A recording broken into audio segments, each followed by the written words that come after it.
നമസ്കാരം. യോഗാ ദിനത്തിൻ്റെ ആശംസകൾ നിങ്ങൾക്ക് ഓരോരുത്തർക്കും നേരുന്നു. വീടുകളിലായിരിക്കുന്ന നിങ്ങൾ ഓരോരുത്തരും സുരക്ഷിതരാണെന്ന് ഞാൻ വിശ്വസിക്കുകയാണ്. വീട്ടിലിരുന്ന് നിങ്ങൾക്ക് ഓരോരുത്തർക്കും ബോറടിച്ചു എന്ന് ഞാൻ കരുതുക.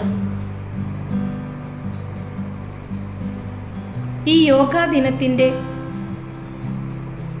ആശംസകൾ നേരുന്നതോടൊപ്പം തന്നെ എന്താണ് യോഗ എന്ന് ചിന്തിക്കാതെ വയ്യ. പഞ്ചേന്ദ്രിയങ്ങളെ നിയന്ത്രിച്ചുകൊണ്ട് ആന്തരികവും ബാഹ്യവുമായ ശുചിത്വം ഉറപ്പുവരുത്തി നിത്യപരിശീലനത്തിലൂടെ മനുഷ്യ മനസ്സിൻ്റെയും ആത്മാവിൻ്റെയും അനന്ത സാധ്യതകളെ പുറത്തേക്ക് കൊണ്ടുവരുന്ന വ്യായാമ മുറയാണ് യോഗ. മറ്റു ചിലർ പറയും ആത്മീയ പാതയാണ് യോഗ എന്ന്. ആരോഗ്യത്തിനുണ്ടാകേണ്ട ഗുണങ്ങളെക്കുറിച്ച് ഈ യോഗയിലൂടെ മനസ്സിലാക്കാം എന്ന് മറ്റു ചിലർ ചിന്തിക്കുന്നു. എന്നാൽ യോഗ എന്ന വാക്കിനർത്ഥം സംസ്കൃതത്തിൽ കൂടിച്ചേരൽ എന്നാണ്. അതായത് ശരീരത്തിൻ്റെയും മനസ്സിൻ്റെയും ശ്വാസത്തിൻ്റെയും കൂടിച്ചേരലാണ് യോഗ. യോഗ വെറും ശാരീരിക വ്യായാമമായി തള്ളിക്കളയേണ്ട ഒന്നല്ല. അത് ശരീരം, മനസ്സ്, ആത്മാവ്, പ്രപഞ്ചം എന്നിവയെ സംയോജിപ്പിക്കുകയാണ് ചെയ്യുന്നത്. അത് ഒരു വ്യക്തിയുടെ പെരുമാറ്റത്തിലും ചിന്താരീതിയിലും നിലപാടിലും വലിയ വ്യത്യാസമുണ്ടാക്കുന്നു. ഒരുവൻ്റെ വ്യക്തിത്വ വികാസത്തിന് പോലും ഈ യോഗയിലൂടെ സാധിക്കുന്നു എന്ന് പറയാൻ ഞാൻ ആഗ്രഹിക്കുകയാണ്. 2020-21 യോഗാ ദിനത്തിൽ നമുക്ക് ഒരു പ്രതിജ്ഞയെടുക്കാം. ശരീരത്തിന് ആരോഗ്യവും മനസ്സിന് സമാധാനവും ആത്മാവിന് നിർമ്മലതയും ഉളവാക്കുന്ന രീതിയിൽ നമ്മുടെ ജീവിതങ്ങളെ ക്രമീകരിക്കും എന്ന്. അതിനുള്ള ആശംസകളും പ്രാർത്ഥനകളും നേർന്നുകൊള്ളുന്നു.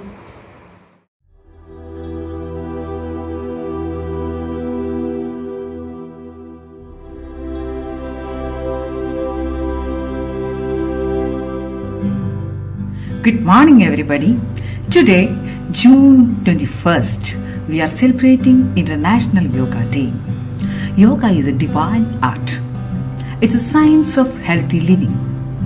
Its principles based on the harmony between our body and mind. Yoga is a sort of technique for gaining control over our mind. If you are practicing yoga daily, it will contribute a better mental and physical health to you. Daily yoga practices will improve your self-esteem. It will make you more aware about your body. It will boost your self-confidence. Our central nervous system also relax through yogic asanas, meditation and breathing exercises. It will boost our memory. It will improve our concentration, sharpens our attention. It also contributes better flexibility, stamina and strength. It will positively affect our immune system. In short, yoga is a complete union of our soul with the Supreme Soul. Here, Department of Physical Education prepared a short video on yoga in connection with International Yoga Day. It has been prepared by our dear students, parents and teachers. I am welcoming you all to view our video. Thank you.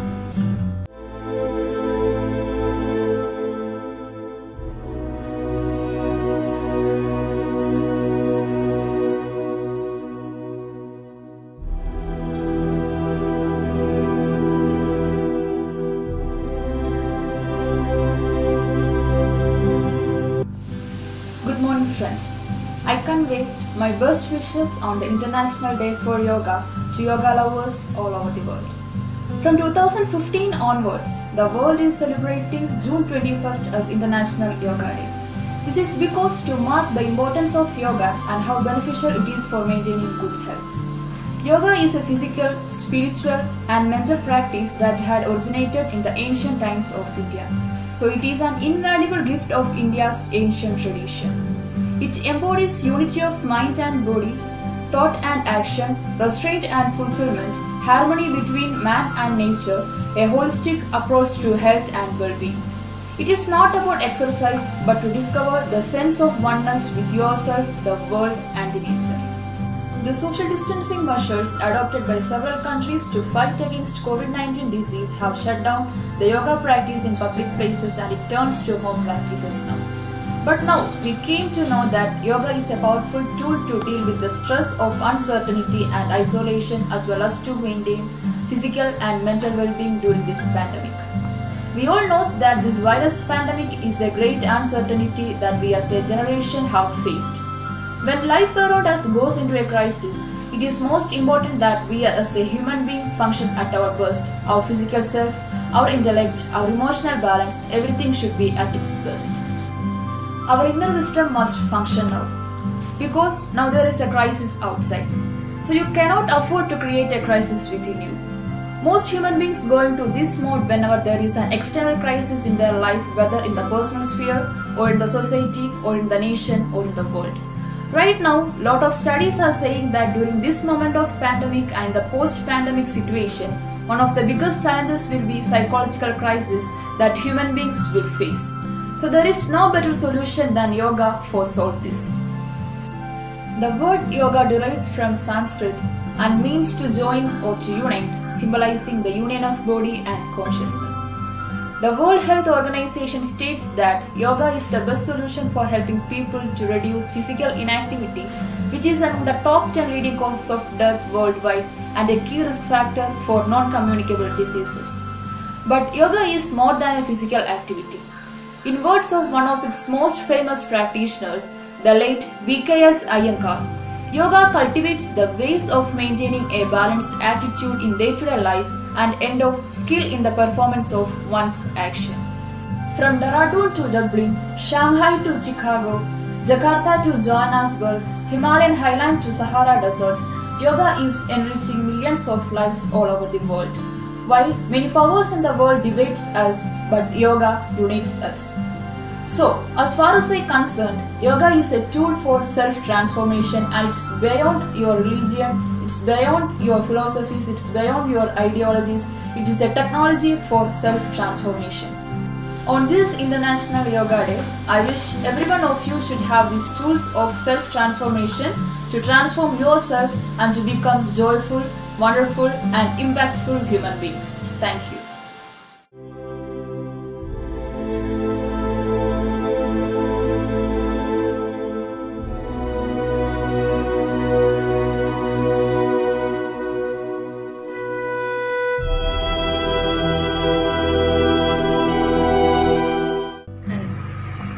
രോഗത്തോടടുക്കുമ്പോൾ ആരോഗ്യത്തെപ്പറ്റിയും മരണത്തോടടുക്കുമ്പോൾ ജീവിതത്തെപ്പറ്റിയും ചിന്തിക്കുന്ന മനുഷ്യന് പ്രകൃതിയോട് ഇണങ്ങിച്ചേർന്ന ജീവിതം എന്നും വൈകി വരുന്ന തിരിച്ചറിവാണ്.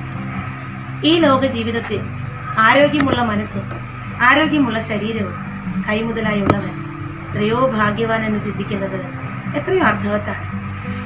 ആകർഷണീയവും ഊർജ്ജസ്വലവും കരുണാപൂർവവുമായ വ്യക്തിത്വത്തിന് ഉടമയാകണമെങ്കിൽ ആരോഗ്യപൂർണമായ മനസ്സ് നാം നേടിയെടുത്തേ മതിയാകും. ജീവിതത്തെ ചിട്ടയായി നയിക്കാൻ സഹായിക്കുന്ന ചില ജീവിതചര്യകളിലേക്ക് നമ്മുടെ ശ്രദ്ധ ഉണരേണ്ടത് ഇവിടെയാണ്. ഏതു പ്രതിസന്ധിയിലും സങ്കീർണ ഘട്ടങ്ങളിലും നമ്മെ ശക്തരാക്കാൻ പ്രാപ്തമായ ആന്തരിക ശക്തി നമ്മുടെ ഉള്ളിൽ തന്നെയുണ്ട്. ആ ശക്തിയെ ഉണർത്തുന്ന ചിട്ടകൾ നാം സ്വായത്തമാക്കണം, ശീലമാക്കണം. ലോകത്തിൻ്റെ ആരോഗ്യ സംരക്ഷണ രീതികളിൽ ഭാരതത്തിൻ്റെ അമൂല്യ സംഭാവനയായ യോഗയുടെ പ്രാധാന്യം നാം തിരിച്ചറിയേണ്ടത് ഇവിടെയാണ്.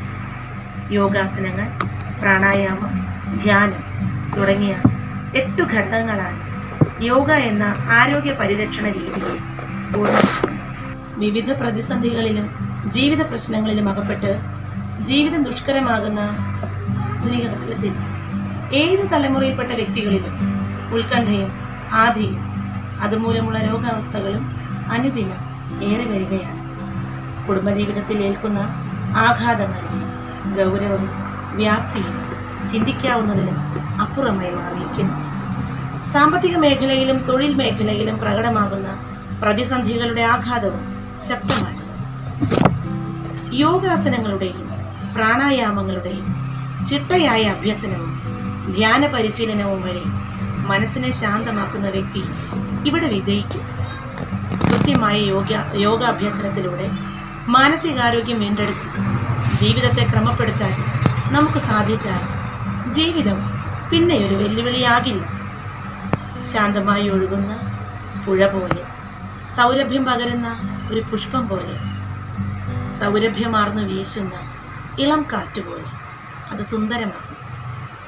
മഹാമാരിയുടെ മാരക വലയത്തിനുള്ളിൽ മാനവരാശി മരവിച്ചു നിൽക്കുന്ന ഈ സാഹചര്യത്തിൽ സ്വകുടുംബത്തെയും യോഗയുടെ മഹത്വത്തിലേക്കുള്ള തിരിച്ചറിവിലേക്ക് നയിക്കാൻ നമുക്ക് പരിശ്രമിക്കാം. 2020 ജൂൺ 21 യോഗാ ദിനമായി നമ്മുടെ മുൻപിലേക്ക് എത്തുമ്പോൾ ഈ ആശയത്തെ മനസ്സിലേറ്റാനും ജീവിതത്തിൽ പ്രാവർത്തികമാക്കാനും കുടുംബത്തോടൊപ്പം ഉൾക്കൊള്ളാനും നമുക്ക് പരിശ്രമിക്കാം. നന്ദി, നമസ്കാരം.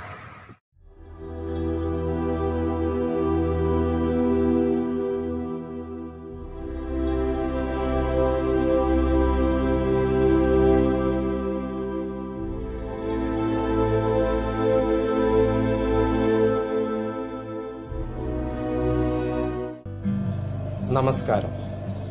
ഈ ഒരു കാലഘട്ടത്തിൽ നമ്മൾ ജീവിക്കുമ്പോൾ നമ്മളൊന്ന് ഓർത്തു നോക്കേണ്ട ചില കാര്യങ്ങളുണ്ട്. അതിലേറ്റവും പ്രധാനം നമ്മൾ എന്തിൻ്റെയൊക്കെയോ പിറകെ ഓടിക്കൊണ്ടിരിക്കുകയാണ് എന്നുള്ളതാണ്. ചിലപ്പോൾ അത് പണമാകാം, ചിലപ്പോൾ അത് പ്രശസ്തിക്ക് വേണ്ടിയാകാം, കരിയറിലുള്ള ഉയർച്ചയ്ക്ക് വേണ്ടിയാകാം. എന്തായാലും ജീവിതത്തിൽ വിജയിക്കാനും ജീവിതത്തിൽ എന്തൊക്കെയോ നേടാനും വേണ്ടി നമ്മൾ നെട്ടോട്ടം ഓടിക്കൊണ്ടേയിരിക്കുകയാണ്. പലപ്പോഴും നമ്മൾ ഒരു തിരിച്ചറിവ് നടത്താതെ ഓട്ടം തുടർന്നുകൊണ്ടേയിരിക്കുകയാണ്.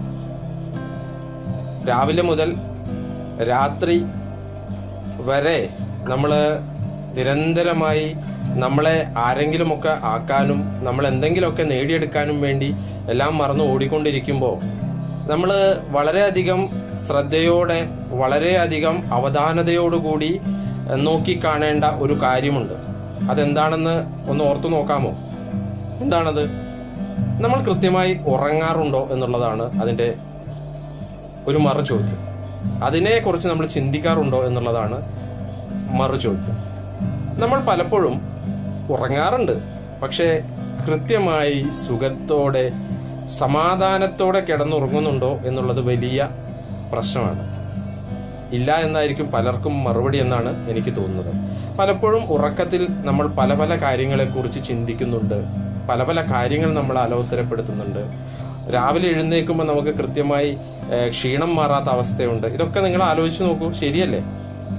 എങ്ങനെയാണ് ഈ ഒരു കാര്യത്തെ, ഈ ഒരു പ്രശ്നത്തെ നമ്മൾ സമീപിക്കേണ്ടത് എന്ന് നമ്മളൊക്കെ ആലോചിച്ച് നോക്കേണ്ടതാണ്.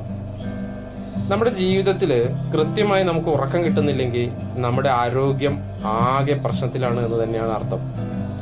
നല്ല ഉറക്കമുണ്ടെങ്കിലേ നമുക്ക് എന്ത് ചെയ്യാൻ പറ്റുള്ളൂ, നന്നായി ഏതു മേഖലയിലും ശോഭിക്കാൻ പറ്റുള്ളൂ എന്നതിൽ രണ്ട് വാദത്തിന് പോലും പ്രസക്തിയില്ല.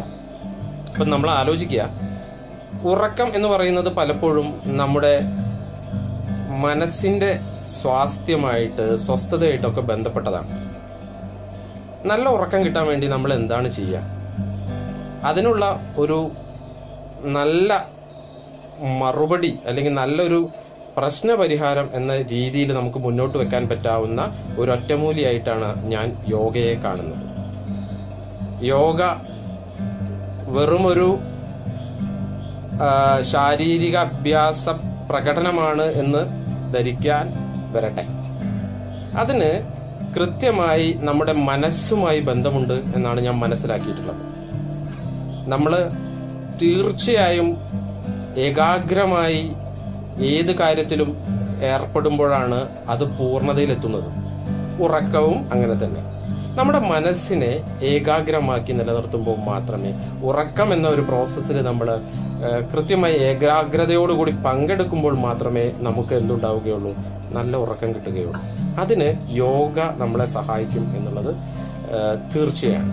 ഏകാഗ്രമായ മനസ്സോടുകൂടി കുറച്ച് സമയമെങ്കിലും നമ്മൾ മനസ്സിനെ ഏകീകരിച്ച് നമ്മുടെ മനസ്സിന് സാന്ത്വനം നൽകി സ്വയം ആശ്വസിപ്പിച്ച് നമ്മുടെ ഉള്ളിലേക്ക് തന്നെ ഇറങ്ങിച്ചെന്ന് നമ്മളെ അറിയാനുള്ളൊരു ശ്രമം കൂടിയാണ് യോഗ നമുക്ക് നൽകുന്നത്.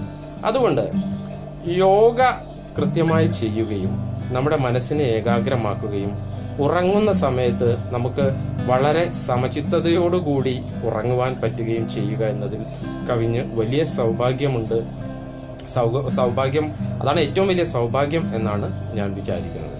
അതുകൊണ്ട് ഏവരും ഈ യോഗാ ദിനത്തിൽ എനിക്ക് പറയാനുള്ളത്, ഏവരും കഴിയുന്ന സമയം, ഒരു നിശ്ചിത സമയം യോഗ ചെയ്യണമെന്നും യോഗയിലൂടെ നല്ല ഉറക്കവും നല്ല ഉറക്കത്തിലൂടെ നിങ്ങൾക്ക് നല്ല ആരോഗ്യവും നല്ല ആരോഗ്യത്തിലൂടെ നിങ്ങൾക്ക് ജീവിതത്തിൽ നല്ല വിജയവും അർത്ഥസമ്പൂർണമായ വിജയങ്ങളും ഉണ്ടാവട്ടെ എന്ന് മാത്രമാണ് എനിക്ക് ഈ യോഗാ ദിനത്തിൽ പറയാനുള്ളത്. യോഗ പരിശീലിക്കുക, യോഗ നിങ്ങളുടെ ജീവിതത്തിന്റെ നിത്യഭാഗമാക്കുക.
നമസ്കാരം.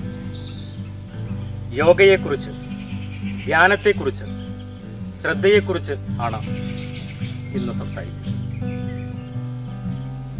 ആത്മീയതയുടെ ശാസ്ത്രമാണ്, സയൻസാണ് യോഗ. സയൻസിൽ ആൽബർട്ട് ഐൻസ്റ്റീൻ എങ്ങനെയാണോ അതുപോലെയാണ് ആത്മീയതയിൽ പതഞ്ജലി. യോഗ ആത്മീയതയുടെ ശാസ്ത്രമാണ്. യോഗയില് ആസനങ്ങൾ, യമനിയമങ്ങൾ, ധ്യാനം, സൂര്യനമസ്കാരം എന്നിവയെല്ലാം ചേർന്ന് വിപുലമായ നമ്മുടെ ആരോഗ്യ പരിപാലനത്തിന് പറ്റിയ പദ്ധതികളുണ്ട്. ഇന്ന് യോഗയിലെ ധ്യാനത്തെക്കുറിച്ചാണ് സംസാരിക്കുന്നത്. പൂർണ്ണമായ ശ്രദ്ധ എങ്ങനെയാണ് ഒരാൾ കൈവരിക്കുക?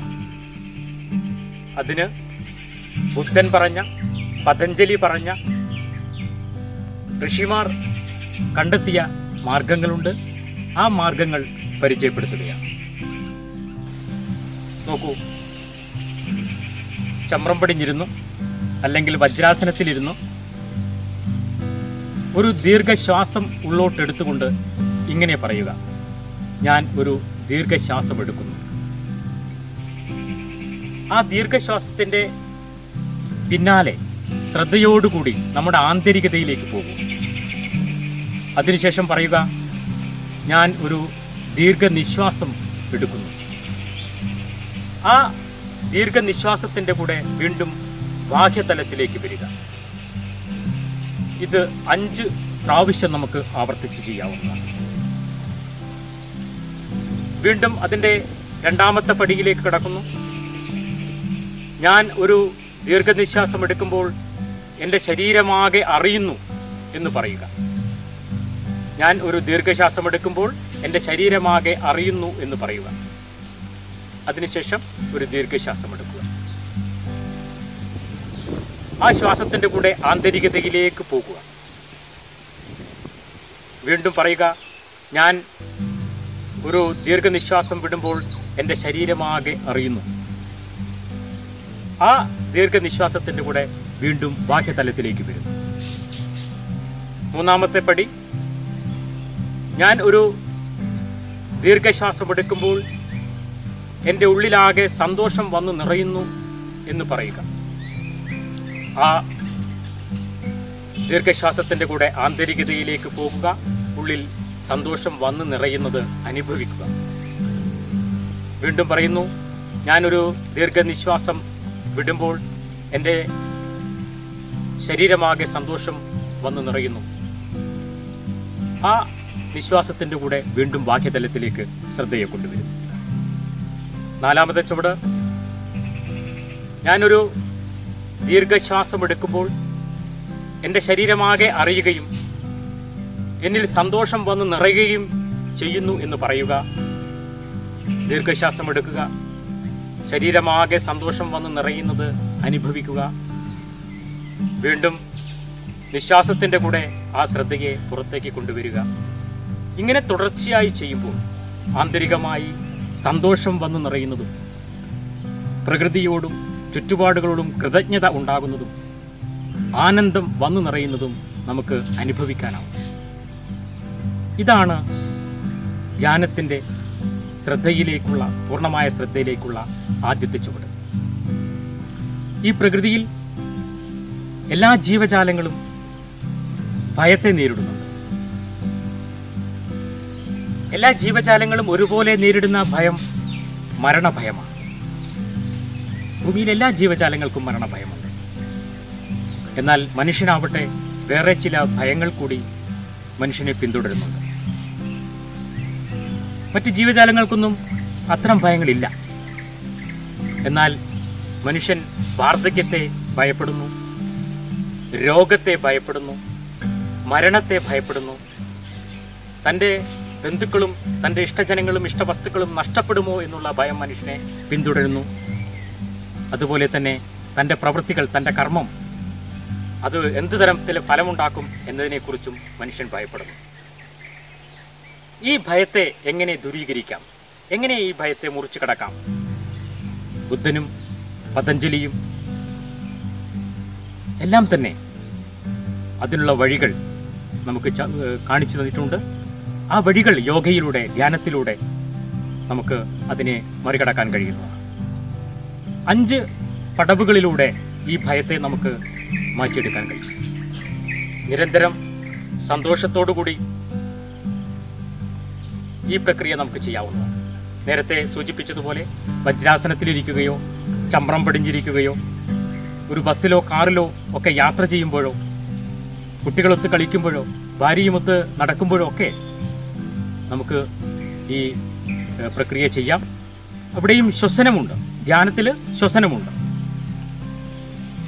ഇതിൻ്റെ 1ാമത്തെ പടവ് പൂർണ്ണമായ ശ്രദ്ധയോടുകൂടി അതിയായ സന്തോഷത്തോടുകൂടി ഇങ്ങനെ പറയുന്നു, ഞാൻ വാർദ്ധക്യ സഹജനാണ്, അതിൽ നിന്ന് എനിക്ക് മോചനമില്ല. ഞാൻ വാർദ്ധക്യ സഹജനാണ് എന്ന് പറയുമ്പോൾ ദീർഘശ്വാസം ഉള്ളോട്ടെടുക്കുകയും അതിൽ നിന്ന് എനിക്ക് മോചനമില്ല എന്ന് പറയുമ്പോൾ ദീർഘനിശ്വാസം വിടുകയും വേണം. പൂർണ്ണമായ സന്തോഷത്തോടു കൂടി നിരന്തരം നമ്മുടെ സബ് കോൺഷ്യസ് മൈൻഡിന് നിർദ്ദേശം കൊടുക്കുകയാണ് നമ്മൾ ചെയ്യുന്നത്. ഇതിൻ്റെ രണ്ടാമത്തെ ചുവടെന്താണ്? ഞാൻ രോഗപ്രകൃതനാണ്, അതിൽ നിന്ന് എനിക്ക് മോചനമില്ല. ഞാൻ രോഗപ്രകൃതനാണ് എന്ന് പറയുമ്പോൾ ദീർഘശ്വാസം എടുക്കുകയും സന്തോഷത്തോടു കൂടി ദീർഘശ്വാസം എടുക്കുകയും അതിൽ നിന്ന് എനിക്ക് മോചനമില്ല എന്ന് പറയുമ്പോൾ സന്തോഷത്തോടു കൂടി ദീർഘനിശ്വാസം വിടുകയും വേണം. മൂന്നാമത്തെ ചുവട്, ഞാൻ മരണപ്രകൃതനാണ്, സന്തോഷത്തോടു കൂടി ഉള്ളിൽ സന്തോഷം വന്ന് നിറഞ്ഞുകൊണ്ട് നമ്മൾ പറയുന്നു ഞാൻ മരണപ്രകൃതനാണ്, അതിൽ നിന്ന് എനിക്ക് മോചനമില്ല. നമ്മുടെ സബ് കോൺഷ്യസ് മൈൻഡിന് ദീർഘശ്വാസം എടുത്തുകൊണ്ട് നമ്മൾ ആ നിർദ്ദേശം കൊടുക്കുന്നു. അതിൽ നിന്ന് എനിക്ക് മോചനമില്ല എന്നത് ദീർഘനിശ്വാസത്തോടു കൂടി പറയുന്നു. നാലാമത്തത്, എൻ്റെ ബന്ധുക്കളും എൻ്റെ പ്രിയപ്പെട്ടവരുമെല്ലാം എന്നെ വിട്ടുപോകും, അതിനെ തടയാൻ എനിക്കാവില്ല എന്നുള്ളതാണ്. ദീർഘശ്വാസത്തിൽ ആദ്യത്തെ പടി പറഞ്ഞുകൊണ്ട് ദീർഘനിശ്വാസത്തിൽ അതിനെനിക്ക് തടയാൻ കഴിയില്ല എന്ന് പറയുന്നു. അഞ്ചാമത്തത്, എൻ്റെ എല്ലാ കർമ്മങ്ങൾക്കും എല്ലാ പ്രവൃത്തികൾക്കും ഫലമുണ്ട്, അത് ഞാൻ തന്നെ അനുഭവിക്കണം എന്ന് പറയുകയാണ്. എൻ്റെ എല്ലാ പ്രവൃത്തികൾക്കും കർമ്മങ്ങൾക്കും ഫലമുണ്ട് എന്ന് ഒരു ദീർഘശ്വാസം എടുത്തുകൊണ്ട് പറയുന്നു.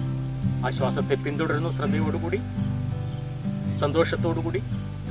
വീണ്ടും വിശ്വാസത്തിൽ പറയുന്നു അത് ഞാൻ തന്നെ അനുഭവിക്കണമെന്ന് പറയുന്നു. ഇങ്ങനെ നിരന്തരം സബ് കോൺഷ്യസ് മൈൻഡിന് ഈ ധ്യാനത്തിലൂടെ യോഗയിലൂടെ കൊടുക്കുന്ന നിർദ്ദേശങ്ങൾ, പൂർണ്ണ ശ്രദ്ധയോടുകൂടി കൊടുക്കുന്ന നിർദ്ദേശങ്ങൾ ശരീരം സ്വീകരിക്കുകയും മനസ്സ് സ്വീകരിക്കുകയും ചെയ്യുമ്പോൾ മരണഭയത്തിൽ നിന്ന്, രോഗഭയത്തിൽ നിന്ന്, ഇഷ്ടജനങ്ങളുടെ വിയോഗത്തിൽ നിന്ന്, വാർദ്ധക്യ ഭയത്തിൽ നിന്ന്, കർമ്മഫലം അനുഭവിക്കേണ്ടി വരുമല്ലോ എന്നുള്ള ഭയത്തിൽ നിന്ന് ഒരാൾ മോചിതനാകുകയും ജീവിതം ഐശ്വര്യപൂർണവും ആരോഗ്യദായകവുമായി തീരുന്നു. നമുക്കറിയാം, ഇന്ന് കാണുന്ന ആളുകളിൽ കാണുന്ന, മനുഷ്യരിൽ കാണുന്ന ഒരുപാട് രോഗങ്ങൾ മനുഷ്യന്റെ മനസ്സ് സൃഷ്ടിക്കുന്ന രോഗങ്ങളാണ്. ആ മനസ്സ് ഇത്തരം സംശയങ്ങളിൽ നിന്നും ഇത്തരം അനുഭവങ്ങളിൽ നിന്നുമാണ് ആ രോഗങ്ങളെ സൃഷ്ടിച്ചെടുക്കുന്നത്.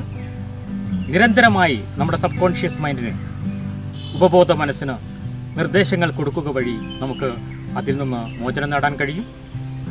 നേരത്തെ സൂചിപ്പിച്ചതുപോലെ യോഗ സയൻസാണ്, ആത്മീയതയുടെ ശാസ്ത്രമാണത്. മാത്തമാറ്റിക്സിൽ ഒരു ക്രിയ പൂർണ്ണമായി ചെയ്യുകയാണെങ്കിൽ എങ്ങനെയാണ് നമ്മളൊരു ഉത്തരത്തിലേക്ക് എത്തുന്നത്, ആൻസറിലേക്ക് എത്തുന്നത്, അതുപോലെ തന്നെ യോഗയിലെ അതിൻ്റെ ചുവടുകൾ കൃത്യമായി ചെയ്താൽ കൃത്യമായ ഫലം പറഞ്ഞു വെച്ചിട്ടുണ്ട്, അത് നമുക്ക് ലഭിക്കുന്നതാണ്. സയൻസിൽ ആൽബർട്ട് ഐൻസ്റ്റീൻ എങ്ങനെയാണോ അതുപോലെ തന്നെയാണ് യോഗയിൽ, ആത്മീയതയിൽ പതഞ്ജലിയിൽ. നന്ദി, നമസ്കാരം.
യോഗ കൊണ്ട് മെൻസ്ട്രൽ പെയിൻ ഇല്ലാണ്ടാക്കാൻ പറ്റും എന്നതിനെ കുറിച്ചിട്ടാണ്.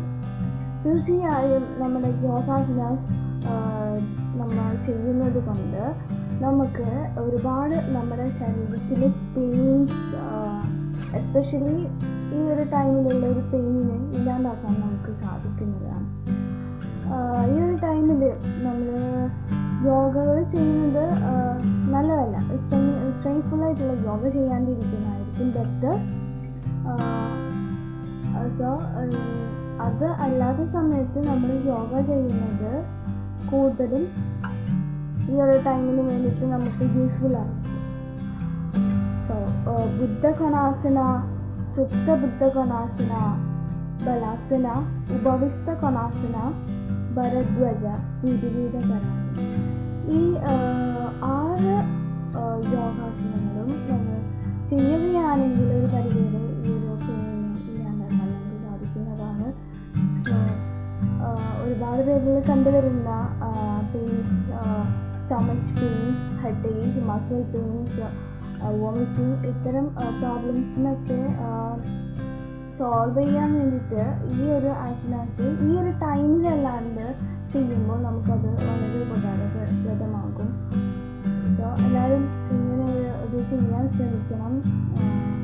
യോഗ എന്ന് പറയുന്നത് നമ്മൾ ഡെയിലി നമുക്ക് പറ്റാവുന്നതൊക്കെ ഇന്നും ചെയ്യാൻ ശ്രമിക്കുക. ബ്രേക്ക് ചെയ്യാതെ അത് എപ്പോഴും കണ്ടിന്യൂ ചെയ്യാൻ ശ്രമിക്കണം.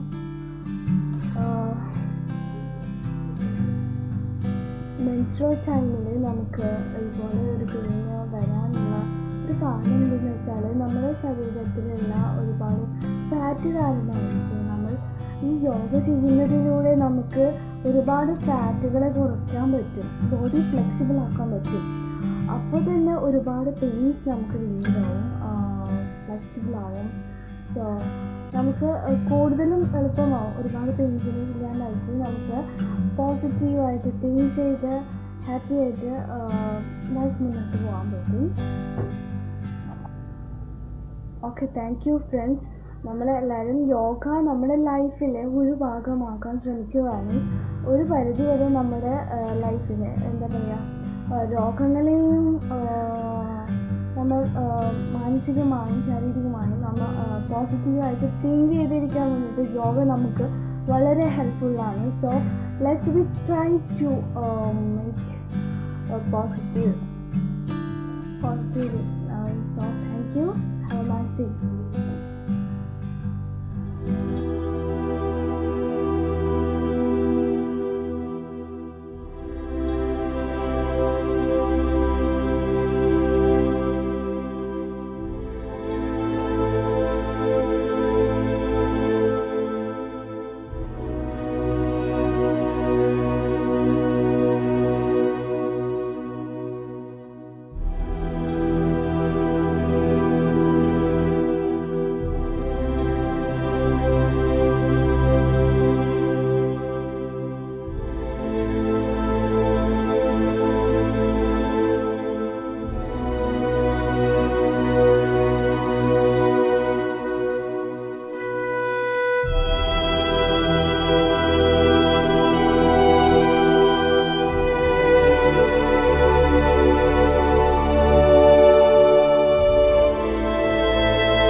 to speak about how to overcome back pain through yoga practices.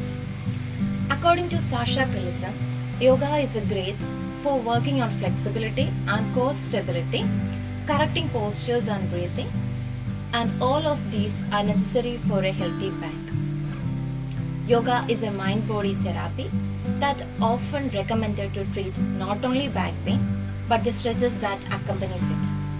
By doing yoga, you can aware of your body that realize the stress points and get rid of them in a healthy way. So, if you are dealing with back pain, yoga may be just what ordered by the doctors. There are some simple yoga poses which help to overcome back pain. They are cat-cow pose, downward facing dog, bridge pose, cobra pose, child's pose, extended triangle, standing forward bend pose.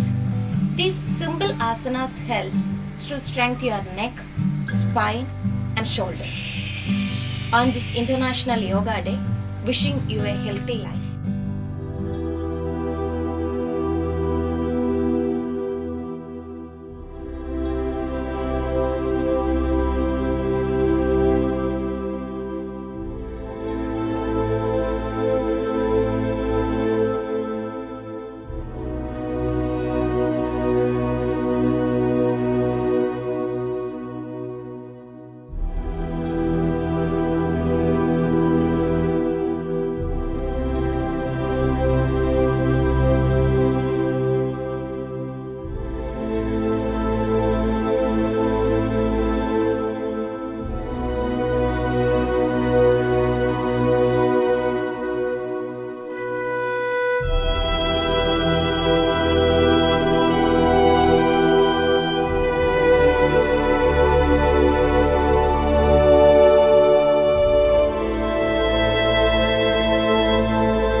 Yoga മനുഷ്യന്റെ നിത്യജീവിതത്തിൽ വളരെയധികം പ്രാധാന്യമർഹിക്കുന്ന ഒന്നാണ്. യോഗ സ്ഥിരമായി അഭ്യസിക്കുന്നതിലൂടെ മനുഷ്യന്റെ ശരീരം വളരെയധികം വഴക്കമുള്ളതാക്കുന്നു. മനുഷ്യനെ പ്രകൃതിയുമായി ബന്ധപ്പെടാൻ സഹായിക്കുന്നു. മനുഷ്യന് ശാരീരികവും മാനസികവുമായ സന്തോഷം നൽകുന്നു. യോഗയിൽ നിരവധി ഇമ്പോർട്ടന്റ് വേർഡ്സ് ഉണ്ട്. യമ, നിയാമ, ആസനങ്ങൾ, പ്രാണായാമം, പ്രത്യാഹാരം, ധരണ, ധ്യാനം, സമാധി എന്നിവയാണ്. യമ എന്ന് വെച്ചാൽ ധ്യാനത്തിന്റെ പോസിറ്റീവ് വശങ്ങളും നിയാമ എന്ന് വെച്ചാൽ ധ്യാനത്തിന്റെ നെഗറ്റീവ് വശങ്ങളുമാണ്. ഇതിൽ ആസനങ്ങൾ വരുന്നത് ശരീരത്തിന്റെ ചലനങ്ങളും നിലകളെയുമാണ്. ഇതിൽ പ്രാണായാമം എന്ന് പറയുന്നത് ശ്വസന രീതികളും, പ്രത്യാഹാരം മനസ്സിനെ നിയന്ത്രിക്കലും, ധരണ ഉള്ളിലേക്ക് നോക്കുന്നതിനെയും, ധ്യാനം വസ്തുവിനൊപ്പമുള്ള ധ്യാനവും, സമാധി വസ്തുവിനൊപ്പമല്ലാത്ത ധ്യാനത്തെയുമാണ് സൂചിപ്പിക്കുന്നത്. തദാസനം. തദാസനം ആസനങ്ങളുടെ മാതാവായാണ് കണക്കാക്കപ്പെടുന്നത്. യോഗയിൽ ഏറ്റവും ലളിതമായ പോസാണിത്. മറ്റ് ആസനങ്ങളായ ഹെഡ് സ്റ്റാൻഡിംഗ് എന്നീ പോസുകൾ ചെയ്യുന്നതിന് തദാസനം മുന്നേ പഠിച്ചിരിക്കണം.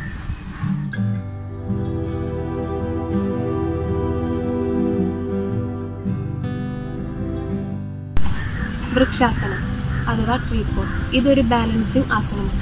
മധ്യകാല ഹഠയോഗയിൽ ചുരുക്കം ചില വ്യായാമങ്ങളിൽ ഒന്നാണിത്. ആധുനിക യോഗയിൽ വ്യായാമം എന്ന നിലയിൽ വൃക്ഷാസനം വളരെ പ്രാധാന്യമർഹിക്കുന്ന ഒന്നാണ്.